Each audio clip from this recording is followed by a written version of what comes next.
Psychology practice ചെയ്യുന്നതിന്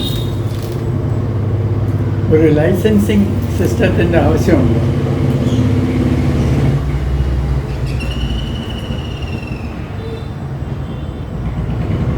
എല്ലാ രാജ്യങ്ങളിലും സൈക്കോളജി പ്രാക്ടീസിന് ലൈസൻസിങ് സിസ്റ്റം വന്നിട്ടില്ല. പക്ഷേ ചില രാജ്യങ്ങളിൽ ശക്തമായ ലൈസൻസിങ് സിസ്റ്റമുണ്ട്. ഇന്ത്യയിൽ ഇതിനുള്ള ആരംഭം തുടങ്ങിക്കഴിഞ്ഞു. ഈ ലൈസൻസിങ് എന്ന് പറയുന്നത് ഈ ഗവൺമെൻറ് നിർമ്മിക്കുന്ന ഒരു സംഘടനയാണ് ഈ ലൈസൻസ് കൊടുക്കുന്നത്. ഈ പലർക്കും ഈ ലൈസൻസിനെ പറ്റി തെറ്റിദ്ധാരണയുണ്ട്. കുറേ ആളുകൾ എന്തെങ്കിലും ഒരു തട്ടിപ്പ്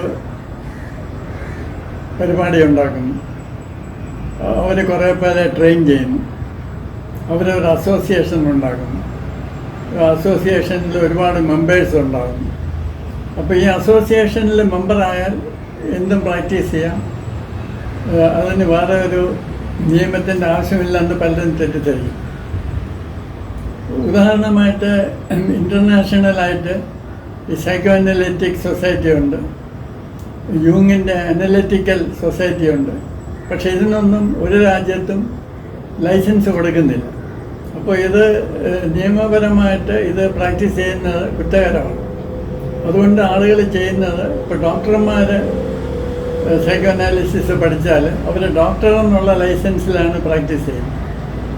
ഇപ്പോൾ ഒരു സൈക്കോളജിസ്റ്റ് സൈക്കോ അനാലിസിസ് പഠിച്ചു കഴിഞ്ഞാൽ സൈക്കോളജിക്ക് ആ രാജ്യത്ത് ലൈസൻസ് ഉണ്ടെങ്കിൽ ആ രാജ്യത്തെ സൈക്കോളജി ലൈസൻസ് ഉപയോഗിച്ചാണ് സൈക്കോ അനാലിസിസ് പ്രാക്ടീസ് ചെയ്യുന്നത്.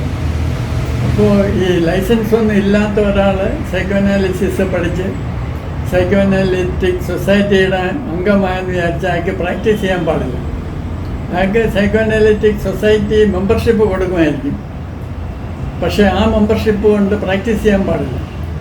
ആ രാജ്യത്ത് സൈക്കോളജിക്കൽ പ്രാക്ടീസിന് ലൈസൻസ് ആവശ്യമാണെങ്കിൽ ഗവൺമെൻറ് ഉണ്ടാക്കിയിരിക്കുന്ന ഗവൺമെൻറ് നിയമപ്രകാരം ഉണ്ടാക്കിയിരിക്കുന്ന ആ സംഘടനയുടെ ലൈസൻസ് ഉണ്ടെങ്കിൽ പ്രാക്ടീസ് ചെയ്യാനായിട്ട് റൈറ്റുള്ളൂ. അപ്പോൾ ഇങ്ങനെ ഒരു നിയമം വെച്ചിരിക്കുന്നത് ആളുകൾ ചൂഷണം ചെയ്യപ്പെടാതിരിക്കാനാണ്. ഈ സൈക്കോളജിക്ക് ലൈസൻസ് ഇല്ലാത്ത രാജ്യങ്ങളിൽ ആരെങ്കിലും സൈക്കോളജിസ്റ്റ് എന്ന് ബോർഡ് വെച്ച് പ്രാക്ടീസ് ചെയ്യാൻ തുടങ്ങും. അവർ എന്തെങ്കിലുമൊക്കെ സൈക്കോളജി എന്നുള്ള പേരിൽ എന്തെങ്കിലുമൊക്കെ ആയിരിക്കും കാണിക്കുന്നത്. ഈ വരുന്നവർക്കെല്ലാം ഓരോ ഷോക്ക് കൊടുത്തിട്ട് ഇത് ഷോക്ക് തെറപ്പിയാണെന്ന് പറയും. എന്ത് അസുഖവും ഈ ഷോക്ക് അടിച്ചാൽ മാറുമെന്ന് പറയും. അല്ലെങ്കിൽ എനിക്ക് അസുഖമൊന്നും ഇല്ലയെന്ന് 100 പ്രാവശ്യം എഴുതിയാൽ നിങ്ങളുടെ അസുഖം മാറും എന്ന് പറഞ്ഞിട്ട് 100 പ്രാവശ്യം എഴുതി പൈസ വാങ്ങിക്കും. പിന്നെ പൈസ വാങ്ങിക്കുന്നതിന് ഒരു കണക്കുമില്ല. ഈ കൂടുതൽ പണമുള്ള ഒരാൾ വരികയാണെങ്കിൽ പറയും, ഇത് കുറച്ച് പ്രയാസമുള്ള കേസാണ്, ഞാൻ മാറ്റിത്തരാം, എനിക്ക് 10,000 രൂപ വേണം. അപ്പോൾ ഒന്നിനും ഒരു കൺട്രോളുമില്ല. അപ്പോൾ ഇങ്ങനെയുള്ള വഴിപിഴച്ച പ്രാക്ടീസിനെ നിയന്ത്രിക്കാൻ വേണ്ടിയാണ് ഈ ലൈസൻസിങ് സിസ്റ്റം വന്നുകൊണ്ടിരിക്കുന്നത്. ഈ മനഃശാസ്ത്ര പ്രാക്ടീസിന് മറ്റ് പല കാര്യങ്ങളെ അപേക്ഷിച്ച് ചൂഷണ സാധ്യത വളരെ കൂടുതലാണ്. പലതരത്തിലുള്ള ചൂഷണ സാധ്യതകൾ ഇതിലുണ്ട്. ഈ സൈക്കോളജിസ്റ്റായിട്ട് പ്രാക്ടീസ് ചെയ്യാനായിട്ട്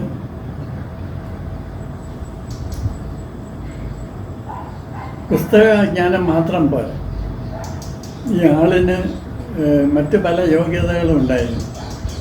ഒന്ന് കുറച്ച് ബുദ്ധി ഉണ്ടായിരിക്കണം, കുറച്ച് സാമാന്യ വിവരം ഉണ്ടായിരിക്കണം, പിന്നെ എല്ലാത്തിലും ഉപരിയായിട്ട് വൈകാരിക സ്ഥിരത ഉണ്ടായിരിക്കണം. അതുകൊണ്ട് ഈ ലൈസൻസിങ് സിസ്റ്റമുള്ള പല രാജ്യങ്ങളിലും ഈ സൈക്കോളജിസ്റ്റായിട്ട് ഉള്ള ട്രെയിനിങ്ങിന് ആളിനെ എടുക്കുമ്പോൾ തന്നെ അവരുടെ വ്യക്തിത്വം കൂടെ നോക്കാറുണ്ട്.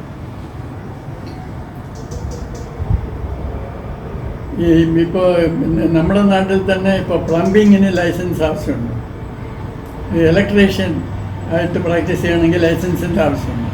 ഇതൊക്കെ വെച്ചിരിക്കുന്നത് ലൈസൻസ് ഇല്ലാതെ എന്തെങ്കിലുമൊക്കെ കാണിച്ചാൽ അതുകൊണ്ട് പല അപകടങ്ങളും സംഭവിക്കും എന്നുള്ളതുകൊണ്ടാണ്. അപ്പോൾ സൈക്കോളജിക്കൽ പ്രാക്ടീസ് കൊണ്ട് കൂടുതൽ അപകടങ്ങൾ വ്യക്തികൾക്ക് ഉണ്ടാകും എന്ന് മനസ്സിലായതുകൊണ്ടാണ് ഈ ലൈസൻസിങ് സിസ്റ്റം പല രാജ്യങ്ങളിലും നിലവിൽ വന്നിരിക്കുന്നത്. കൂടുതൽ രാജ്യങ്ങളിൽ ഇത് വന്നുകൊണ്ടിരിക്കുക.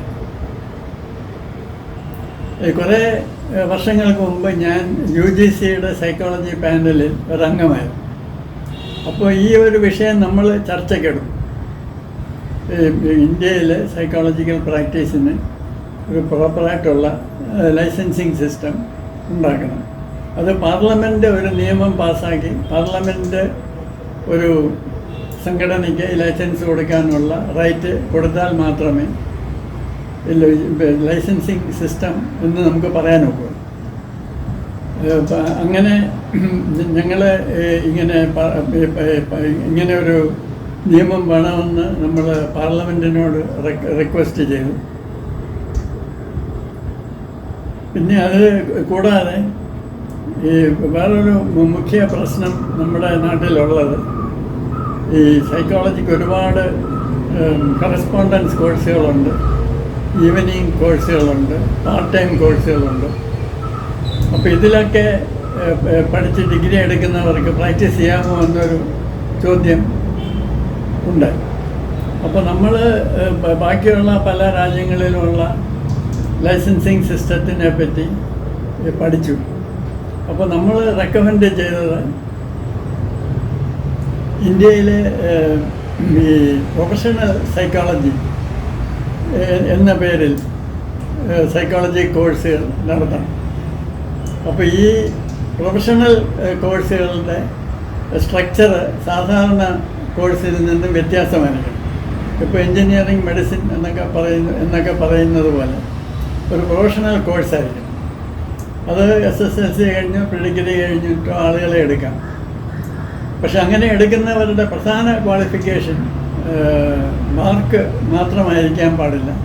നേരെ മറിച്ച് അവരുടെ വ്യക്തിത്വവും കൂടെ നോക്കണം. കാരണം ഫ്രോയിഡ്, യൂങ്, കാൾ റോജേഴ്സ് ഇവരെല്ലാം പറഞ്ഞിരിക്കുന്നത് ഒരു സൈക്കോളജിസ്റ്റ് ആകാനുള്ള ഒരു വ്യക്തിയുടെ പ്രധാന യോഗ്യത അവരുടെ വ്യക്തിത്വ പ്രത്യേകത ആയിരിക്കണം എന്നുള്ളതാണ്. അപ്പോൾ ഒരു കൗൺസിലിംഗ് എഫക്റ്റീവ്നെസ് പ്രധാനമായിട്ടും തീരുമാനിക്കപ്പെടുന്നത് അയാൾക്ക് എത്രമാത്രം പുസ്തകത്തിൽ നിന്നുള്ള അറിവുണ്ടെന്ന് ഉള്ളതല്ല. നേരെ മറിച്ച് അയാൾക്ക് വൈകാരിക സ്ഥിരത എത്രയുണ്ട്, അയാൾക്ക് വിശാലമായിട്ട് ചിന്തിക്കാൻ കഴിവുണ്ടോ, അയാൾക്ക് പ്രെജുഡീസസ് ഉണ്ടോ, ഇങ്ങനെയുള്ള കാര്യങ്ങളാണ്. അപ്പോൾ ഒരു മനഃശാസ്ത്രജ്ഞൻ ആയിരിക്കുന്ന ഒരാൾക്ക് വളരെ ഇടുങ്ങിയ മനസ്ഥിതിയാണുള്ളത്, അയാൾക്ക് വൈകാരികമായിട്ടുള്ള പ്രശ്നങ്ങളുണ്ടെങ്കിൽ ഇതെല്ലാം ഇയാളുടെ കൗൺസിലിങ്ങിന് പ്രതികൂലമായിട്ട് ബാധിക്കും. അതുകൊണ്ട് ഈ ആദ്യത്തെ ലെവലിൽ ഈ കുട്ടികളെ പഠിക്കാൻ തിരഞ്ഞെടുക്കുമ്പോൾ തന്നെ അവരുടെ വ്യക്തിത്വ പ്രത്യേകതകളിലൂടെ നോക്കണം.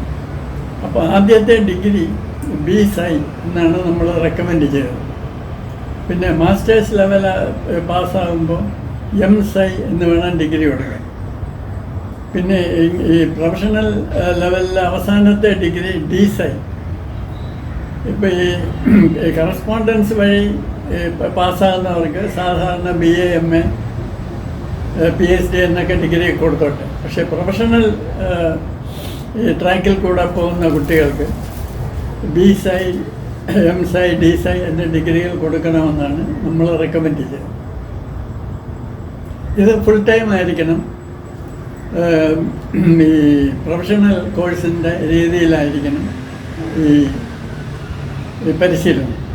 അപ്പോൾ ഈ സൈക്കോളജി ട്രെയിനിങ്ങിൽ ഈ ആളുകളുടെ വ്യക്തിത്വ വികസനത്തിനും മുൻതൂക്കം കൊടുക്കണം. വെറുതെ പുസ്തകം പഠിച്ചുകൊണ്ട് മാത്രം നിങ്ങൾ ഒരു പ്രാക്ടീസിങ് സൈക്കോളജിസ്റ്റ് ആകുന്നില്ല. അത് ഫ്രോയിഡും യൂങ്ങും എല്ലാവരും പറഞ്ഞിട്ടുള്ള കാര്യമാണ്. ഇപ്പോൾ ഫ്രോയിഡിൻ്റെ സൈക്കോ അനാലിസിസ് പ്രാക്ടീസ് ചെയ്യണമെങ്കിൽ നിങ്ങൾ സൈക്കോ അനാലിസിസ് അണ്ടർഗോ ചെയ്യണം. യൂങ്ങിൻ്റെ അനാലിറ്റിക്കൽ സൈക്കോളജി പ്രാക്ടീസ് ചെയ്യണമെങ്കിൽ നിങ്ങളാദ്യം യൂങ്ങിയൻ അനാലിസിസ് അണ്ടർഗോ ചെയ്യണം. അപ്പോൾ കാൾ റോജേഴ്സും പറഞ്ഞിരിക്കുന്നത് നിങ്ങൾക്ക് നോൺ ഡയറക്റ്റീവ് കൗൺസിലിംഗ് പ്രാക്ടീസ് ചെയ്യണമെന്നുണ്ടെങ്കിൽ നിങ്ങളൊരു ഓതൻറ്റിക് പേഴ്സൺ ആയിരിക്കണം. അപ്പോൾ നിങ്ങളുടെ വ്യക്തിത്വമാണ് ഏറ്റവും പ്രധാനപ്പെട്ട ഘടകം. അപ്പോൾ ഈ സൈക്കോളജി കോഴ്സുകളിൽ, പ്രൊഫഷണലായിട്ട് ഉള്ള കോഴ്സുകളിൽ വിദ്യാർത്ഥികളുടെ വ്യക്തിത്വ വളർച്ചയ്ക്കാണ് മുൻതൂക്കം നൽകേണ്ടത്. അപ്പോൾ ഈ പ്രാക്ടീസിങ് ലൈസൻസ് കൊടുക്കുന്നത് ഈ പ്രൊഫഷണൽ സ്ട്രീമിൽ കൂടെ പോകുന്ന കുട്ടികൾക്ക് മാത്രമായിരിക്കും. പിന്നെ അതിൻ്റെ സക്സസ്ഫുൾ കംപ്ലീഷൻ, അവസാനം ഒരു ഇൻറ്റേൺഷിപ്പും കൂടെ ഉണ്ടായിരുന്നു. ഈ ഇൻറ്റേൺഷിപ്പ് എന്ന് പറയുന്നത് മറ്റു രാജ്യങ്ങളിലുള്ളതുപോലെ ഒരു ഇത്ര വർഷമെങ്കിലും മിനിമം എക്സ്പീരിയൻസ് ഉള്ള ഒരാളുടെ കൂടെ വേണം ഇൻറ്റേൺഷിപ്പ് ചെയ്യാൻ. അപ്പോൾ അയാൾ പ്രധാനമായിട്ട് നോക്കേണ്ടത് ഇയാൾക്ക് പുസ്തകത്തിലെ കാര്യങ്ങൾ അറിയാമോ എന്നുള്ളതിനുപരി ഇയാളുടെ വൈകാരിക സ്ഥിരത, ഇയാളുടെ പക്വത, ഇയാളുടെ മനസ്സിന് എത്രമാത്രം വികാസം സിദ്ധിച്ചിട്ടുണ്ട് തുടങ്ങിയ കാര്യങ്ങളാണ്. അപ്പോൾ ഇയാൾ അവസാനം സർട്ടിഫൈ ചെയ്യണം ഇയാൾ എൻ്റെ കൂടെ സക്സസ്ഫുള്ളായിട്ട് ഇൻറ്റേൺഷിപ്പ് കംപ്ലീറ്റ് ചെയ്തു, എങ്കിൽ മാത്രമേ ഈ പ്രാക്ടീസിങ് ലൈസൻസ് കിട്ടുള്ളൂ. അപ്പോൾ 6 മുതൽ 8 വരെ വർഷം പഠിക്കുകയും ഈ വ്യക്തിത്വ വളർച്ച അണ്ടർഗോ ചെയ്യുകയും ചെയ്തവർക്ക് മാത്രമേ പ്രാക്ടീസിങ് ലൈസൻസ് കൊടുക്കാൻ വകുപ്പുള്ളൂ ഇതനുസരിച്ച്. അപ്പോൾ അന്ന് UGC ഇങ്ങനെ ഒരു റെക്കമെൻഡേഷൻ എല്ലാ യൂണിവേഴ്സിറ്റികൾക്കും അയച്ചു. പക്ഷേ ഒരു യൂണിവേഴ്സിറ്റി പോലും ഇത് അക്സെപ്റ്റ് ചെയ്തില്ല അന്ന്. അതിൻ്റെ കാരണം എന്താണെന്ന് പറഞ്ഞാൽ ഈ നമ്മുടെ ഇവിടെ മാർക്ക് അനുസരിച്ചാണ് കുട്ടികളെയൊക്കെ തിരഞ്ഞെടുക്കുന്നത് സൈക്കോളജി കോഴ്സുകൾ. അപ്പോൾ അവരുടെ വ്യക്തിത്വ വളർച്ച കൂടെ നോക്കിയേ കുട്ടികളെ എടുക്കുകയുള്ളൂ എന്ന് പറഞ്ഞാൽ മറ്റ് പ്രശ്നങ്ങളുണ്ടാകും. ഇതൊരു ഫേവറിറ്റിസമാണ്. ഈ നമുക്ക് താല്പര്യമുള്ള കുട്ടികളെ എടുക്കാൻ വേണ്ടി ബാക്കിയുള്ളവരെ തഴയുകയാണ് എന്നൊക്കെ കംപ്ലൈൻറ്റ് വരും. അപ്പോൾ ഇത് കൊണ്ടായിരിക്കണം ഒരു യൂണിവേഴ്സിറ്റിയും ഇതുവരെ ഈ ഒരു സിസ്റ്റം സ്വീകരിക്കാനായിട്ട് തയ്യാറായിട്ടില്ല. പക്ഷേ ഭാവിയിൽ ഇങ്ങനെ ഒരു പ്രൊഫഷണൽ കോഴ്സ് നിലവിൽ വരുമെന്നാണ് മനഃശാസ്ത്രജ്ഞന്മാരെല്ലാം പ്രതീക്ഷിക്കുന്നത്.